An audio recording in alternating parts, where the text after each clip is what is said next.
Science fiction and fantasy can often be a useful tool.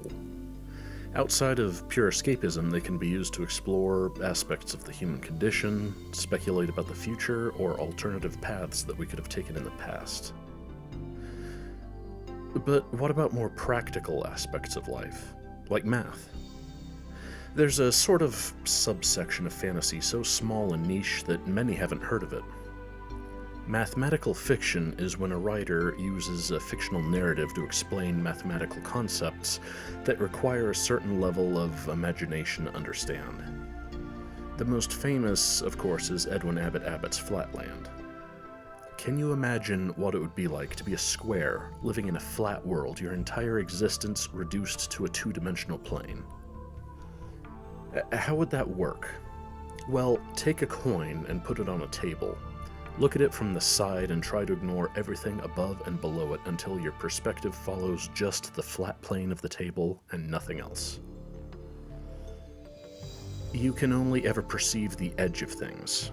This is what it would be like to live in a two-dimensional world. It's as hard for us to perceive as it is for a square in that world to imagine something as simple as a sphere, or for a line to imagine a square, or for a single point to imagine a line.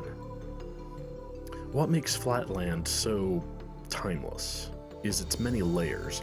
Not only is its world a perfect vessel for exploring the concept of dimensions, but it also explores gender politics and societal classes.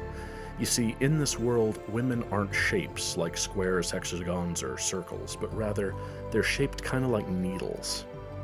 This brings several complications into their lives. First, women in Flatland are inherently dangerous. Many a man has been impaled, accidentally or otherwise, by his wife. Maybe he was approaching her directly and couldn't make out her edge because he only perceived her as a pinprick, and then ran himself through, or maybe she had a sneezing fit and speared him by mistake. Because of how inherently dangerous women are in this world, their lives are heavily controlled. They are only ever allowed to enter the house through the so-called women's door, and must announce their presence when entering a room by calling out or whistling. They also have to constantly wiggle their backsides back and forth to make themselves more visible. It's also not unheard of in Flatland for women to be put to death for having sneezing fits, which could result in them massacring everyone in their household. In Flatland, the number of angles you have determines your place in society, with triangles making up the bottom, hexagons and pentagons making up the middle class, and corrupt circles ruling over all. It's rather telling that in Edwin Abbott's world that the corrupt circles don't call themselves lords or kings, but priests. Kinda fitting, isn't it?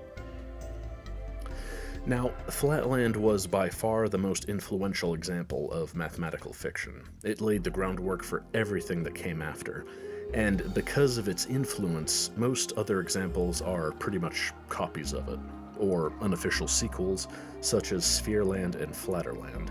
While they are useful tools in their own right, they lack the originality, making these stories tools rather than entertaining works of fiction, which is really a shame. But there is one other that I found that stands out above all the rest because it broke the mold set by Edwin Abbott, and it's also entertaining. It's a short story called The Wall of Darkness by one of my favorite authors, Arthur C. Clarke. Its story is a vehicle to explain the concept of the Mobius strip. First, take a strip of paper and try to imagine it with only one side. It's something that should be impossible, right? Now, join the edges together to make a section of a cylinder. You still have two sides, an inside and an outside, but connect them with a half twist, and suddenly you have a single continuous sheet, a one-sided surface. The Mobius strip is a two-dimensional example of what could possibly happen in 3 dimensions. It's crude, but it's as near as our tiny monkey minds will ever be able to grasp.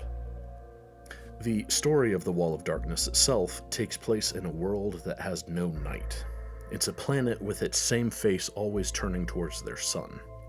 Our main character, Shervain, is a man who inherits his family's wealth in a tragic accident, and then decides to use those considerable resources towards solving his world's greatest mystery, finding out what's behind the Wall of Darkness. Belting his world is this massive wall. Picture the wall from Game of Thrones, but instead of rock and ice, it's a wall that seems to be made out of polished glass.